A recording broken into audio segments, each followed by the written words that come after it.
Olá pessoal, voltando, bem-vindos à Pipoca Geométrica, obrigado aí por quem está prestigiando o canal, né? Queria pedir uma graninha, não, tô brincando.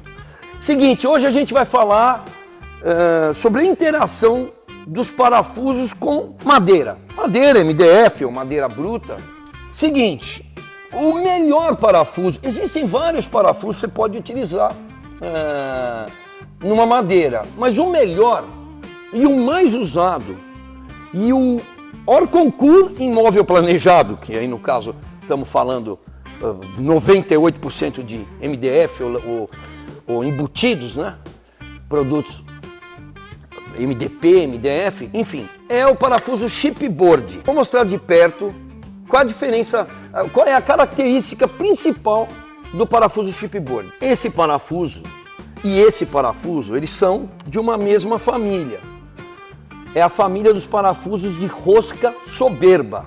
A rosca soberba, ela é diferente da rosca que precisa de uma porca. Aqui, pessoal, ó, eu incluí aqui um parafuso de rosca tipo M, né? Então, ele não tem ponta, tá vendo? Então eu preciso de uma porca. Então, vamos tirar ele da jogada? Então, esses dois caras aqui, eles são da família de rosca soberba. Mas veja que esse parafuso aqui tem o mesmo tipo de cabeça, né? Tá certo que aqui são diâmetros diferentes, né? Porque era o que eu tinha na mão. A aplicação da ferramenta é Phillips, existe fenda, chipboard não. Esse tipo aqui você compra em fenda, chipboard não. Chipboard tem uma característica exclusiva de ser Phillips. Mas qual é a grande diferença? Esse é especializado para madeira. Pode até enfiar um desse na madeira, um plástico, enfim. Tudo que não tem uma rosca, todo material que é perfurante, ele vai receber um parafuso soberbo, né? A não ser que se aplique uma peça qualquer lá. Veja que a rosca, eu vou deixar aqui para ele pegar melhor. Veja como é o espaçamento entre as espiras da rosca, ele é maior e o core do parafuso, o miolo do parafuso, a alma dele, é menor. Então você vê que a rosca é mais altinha em relação ao centro do parafuso. Aqui não, né? E a angulação também tem a sua particularidade. Mas qual é a missão desse parafuso? É abrigar o que vai sobrar da madeira. Porque quando eu pego o parafuso e ponho na madeira, ela não vai espirrar o resto. Vai ficar lá. Então, essa massa da madeira, ela fica nesse entremeio aqui. Tá? Então, esse é o parafuso chipboard. Vamos lá. O parafuso chipboard tem dois tipos. Tem um que a rosca vem até o fim. E isso eu vi no canal de um marceneiro, né? Que eu não me considero marceneiro, uma coisa um pouco mais abrangente. Eu não sou tão específico na marcenaria, né? Eu não vim da marcenaria, né? Eu vim das telecomunicações. Tem um que a rosca vem quase até a cabeça. E tem outro que foi bem observado pelo colega, que ele fica com essa parte lisa. Por quê? Porque você precisa fazer um furo. Eu já tinha explicado isso aqui no outro vídeo, mas quem não viu vai ver. Que você precisa passar livre na primeira peça para chegar onde você quer tornilhar o parafuso. Para você passar livre, o furo que vai ser feito tem que ser algo a mais do que o diâmetro do parafuso. E o diâmetro do parafuso, na realidade, é a parte externa dele, ou seja, o topo da espira, da rosca. Ó, esse aqui tem 4,45, na verdade ele é um parafuso 4,5, né? Esses décimos aí, décimo não, mas já é meio décimo, né? Enfim, se você medir aqui, ele tem 3 e pouco, aí, 3,20, 3,30 cada hora. O paquímetro digital não é uma coisa muito precisa, não. Então,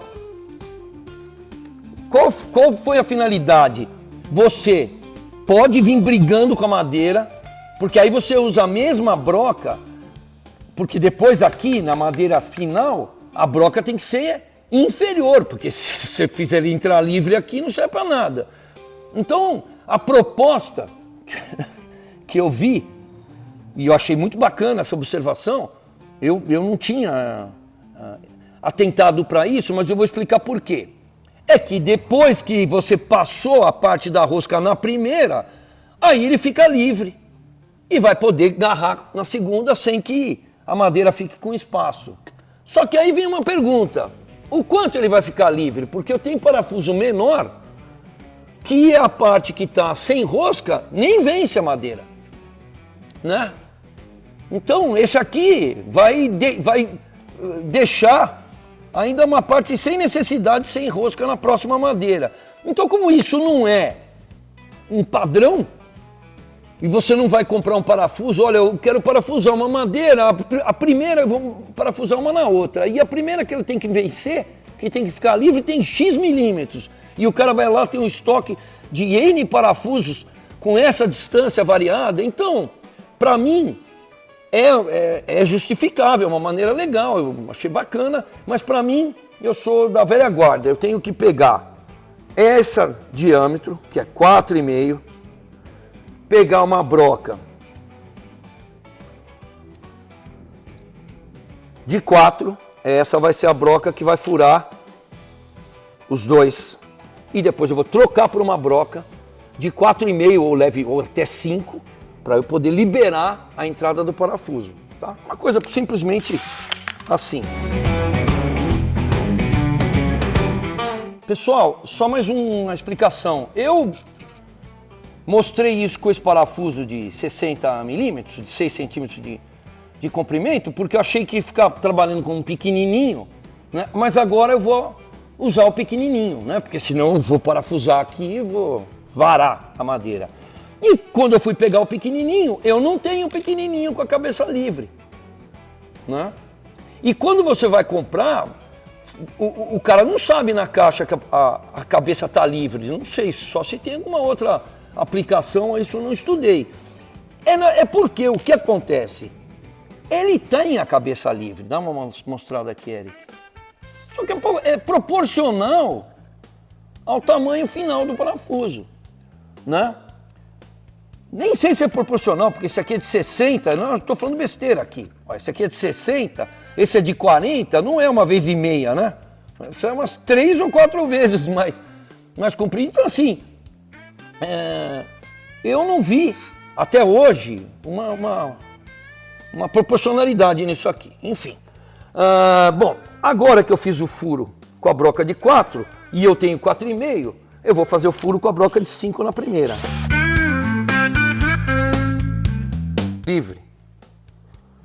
Livre para voar, né?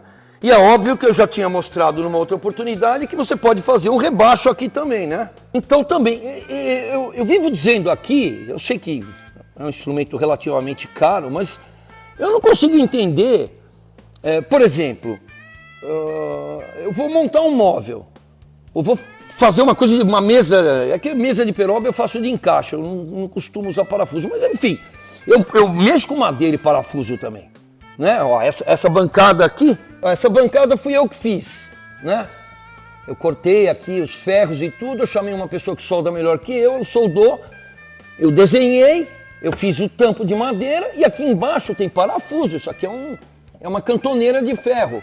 Aqui embaixo tem parafuso, esse parafuso entrou nessa madeira aqui, nessa garapeira, e teve que ser da mesma forma, né? Eu tive que vencer, pior ainda, porque aí eu não ia conseguir nem...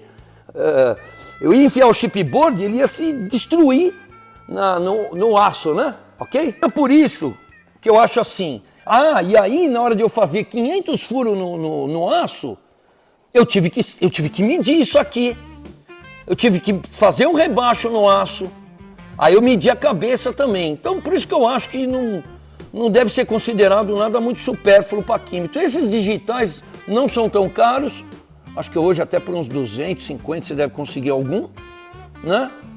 Não são também um mitutoio da vida, mas paciência, não, resolve.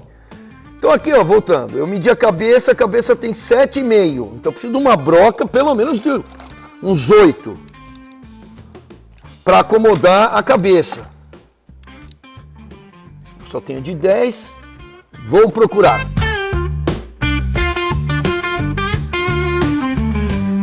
Voltando, eu achei 2 brocas, uma de aço rápido, outra de aço carbono, sendo que a de aço carbono é específica para madeira. No outro vídeo aqui, eu falei que muita gente, inclusive eu, usa esse tipo de broca aqui, que não tem esse bingolinho aqui, para furar madeira. E a finalidade desse bingolinho aqui é só você iniciar o furo e pontear. Então, para eu fazer escareamento para abrigar a cabeça do parafuso, perdão, eu prefiro até essa, tá? Porque o bingolinho conta também, né? Só que essa broca tem aquele lance que ela quer puxar o material, então tem que ser mais delicado.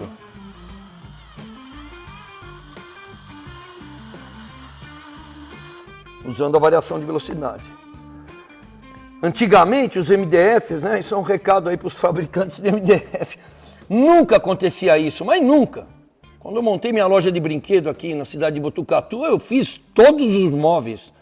Né? Foi chapas e chapas, nenhum fragmentou. Depois da pandemia, a qualidade da melanina caiu e muito, né? Infelizmente.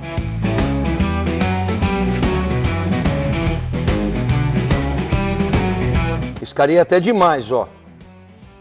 Né? Por isso que o bacana é fazer na furadeira de coluna, mas quando você está na rua ou você não tem uma furadeira de coluna, você tem que, né, teria que fazer um escareamento menor.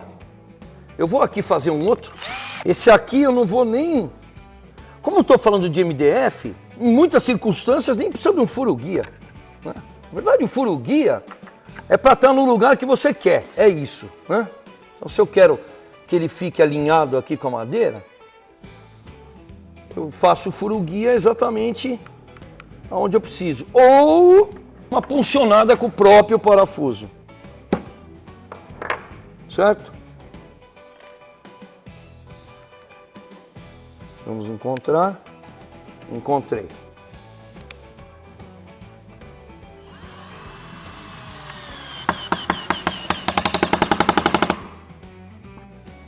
Esse foi menos. Mas enfim, o que eu queria mostrar não era a minha habilidade de fazer escareamento, e sim que esse é o parafuso certo para se usar para madeira.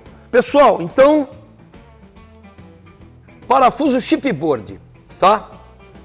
Eu me comprometo aqui a voltar, e se alguém tiver uma informação mais inteirada que a minha, para eu saber se eu consigo comprar isso aqui, né? Porque, olha, o que eu estava falando, né? Era isso aqui, né? Olha o outro, pequenininho, ele não ia livrar. Então eu preferi. Mas eu vou me informar. Eu vou me informar que a gente tem que ser franco, não é ser humilde, é ser franco, né?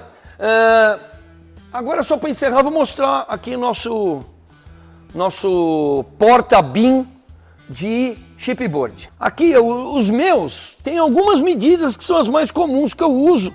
Alguns já estão com o estoque quase zerado, né? Então tá aqui. Tipo do parafuso chipboard 3x14, vamos lá? Vou pegar paquímetro, né? Lógico, eu já medi, já separei. Aqui tem 3 e o comprimento dele é 14. O comprimento se mede da cabeça, viu? Nossa, para tu trazer pra só a sua mão. Aqui é muito pequenininho, né? Pera aí. Põe na palma. A gente se entendeu aqui.